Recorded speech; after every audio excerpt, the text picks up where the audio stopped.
Malcolm X.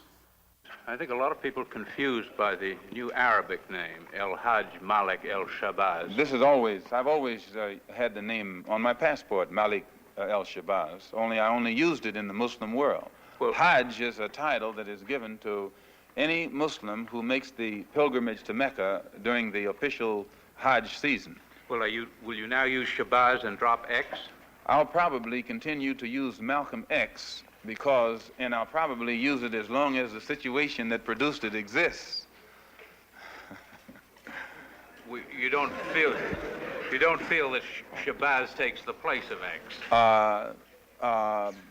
My going to Mecca and going into the Muslim world, into the African world, and being recognized and accepted as a Muslim and as a brother may solve the problem for me personally. But I personally feel that my personal problem is never solved as long as the problem is not solved for all of our people in this country. So I remain Malcolm X as long as there is a need to protest and struggle and fight against the injustices that our people are involved in this country. Are you prepared to go into the United Nations at this point and ask that charges be brought against the United States for its treatment of American Negroes? Oh, yes. Please. I think you're right in my chair. The audience will have to be quiet. Yes, as I pointed out when I was during my traveling, that African nations and Asian nations and Latin American nations look very hypocritical when they stand up in the United Nations condemning the racist practices of South Africa and that which is practiced by Portugal and Angola, and saying nothing in the UN about the racist practices that are manifest every day against Negroes in this society. Even in South Africa, those Africans aren't faced with bayonets and aren't faced with police dogs. I would be not a man.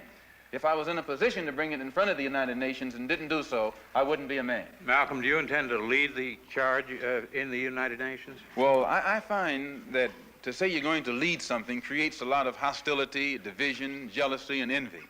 I hope to work with any group of leaders or any group of organizations to do whatever is necessary to see that this problem is brought before the United Nations. Have you had any commitments from any nations in Africa to support you in such a move?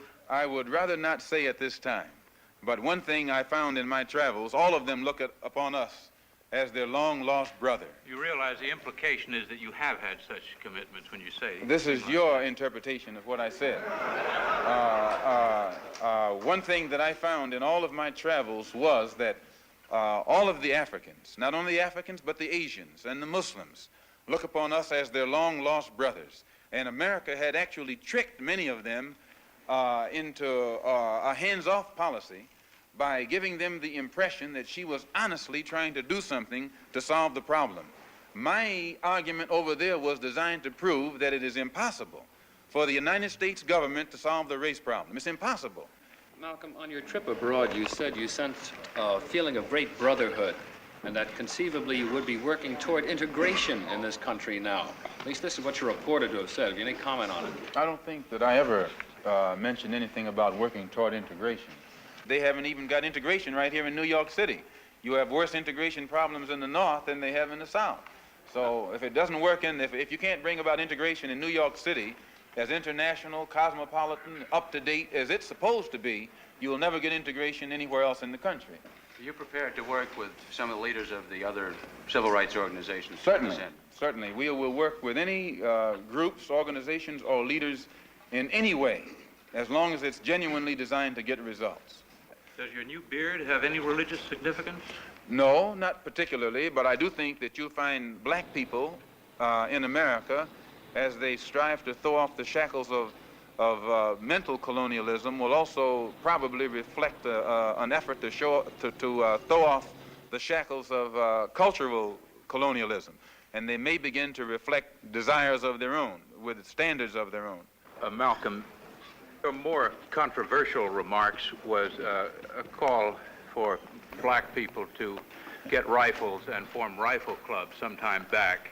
Do you still favor that for self-defense? I don't see why that should be controversial.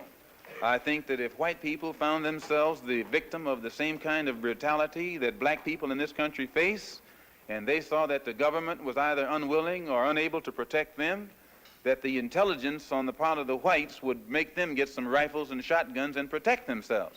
Now, Negroes are developing some kind of intellectual maturity too, and they can see that having waited upon the government to protect them has been a wait that has been in vain. So any of them who live in areas where the government is not able to do its job, then we do have to get together and do a job of protecting ourselves. No Negro leaders have fought for civil rights.